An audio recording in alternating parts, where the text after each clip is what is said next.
FTP Speed Shop. On this episode, we're driving Project Prelude. It has been a hell of a time to get this thing here. I think it's been just over 2 years probably since I brought this thing back home and started tearing into it. And yeah, it's kind of exciting. It still feels like an old Prelude, which is cool. It's definitely lower and the suspension's definitely a lot stiffer than the original one was. It needs an alignment, but it's not too bad. Jesus, the brakes are fucking dragging hard. It's like they're dragging harder the faster we go.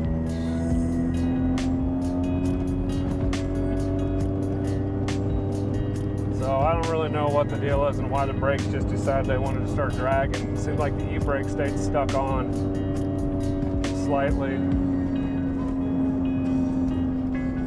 I drove it this morning over to pick up my daughter from a sleepover, and they were sticking a little bit when we left, and by the time we got a couple blocks away they seemed to have loosened up, so I'm not sure, but it definitely are dragging.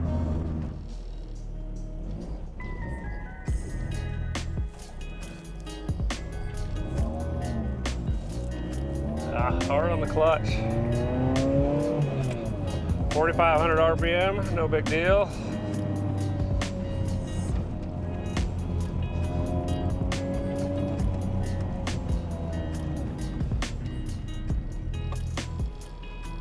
We got a trunk full of beer, pops, milks, and jalapenos, and we're gonna go pull out in traffic.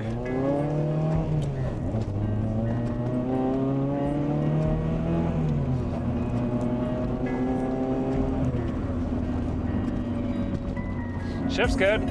Everything seems to work pretty good as it should. I do miss how this thing shifts.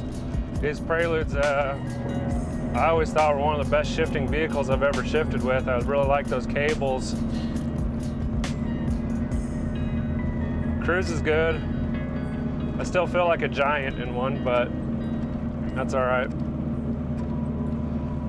Oh, hopefully next week we'll take it somewhere to get aligned. I do need to figure out, obviously, this brake situation, but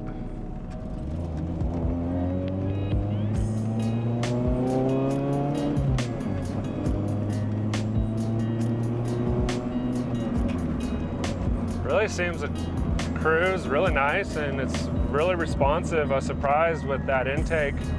I thought maybe when I hacked up that intake a lot, I'd lose a lot of that down low responsiveness, but it seems to be very responsive, especially for having zero tune in it and just me being an idiot with my laptop, just kind of fucking around with it. Not having an idle air control valve does suck a little bit when it's cold. It kind of wants to die until it warms up a little bit, and then once it reaches halfway up on the or a quarter of the temperature gauge, it seems to idle fine and not have any issues. But yeah, it's very responsive. I'm glad that works. I don't know what I don't know. Like I said, I've only kind of leaned into it a couple times, so I don't know exactly where the VTEC's engaging. I think it's supposed to engage about 5,100, if I remember right from Chrome. So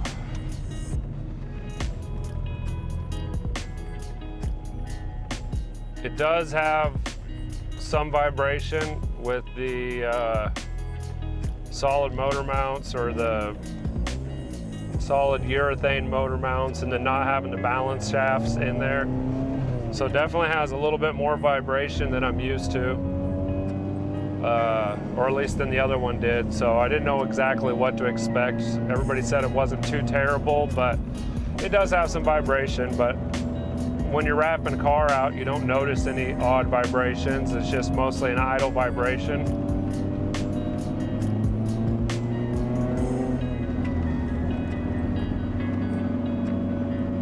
But yeah, I'm excited to get out and drive it a little bit more and start tuning on it. Jeremy said he's got Chrome Pro, so that would allow us to do data logging and real-time tuning with it, so we can kind of see where everything's at. So I'll probably have him come over some Saturday or whatever, and we'll just cruise around and, you know, type a bunch of buttons in the laptop and make this thing get the proper air fuel ratios that we need it to have.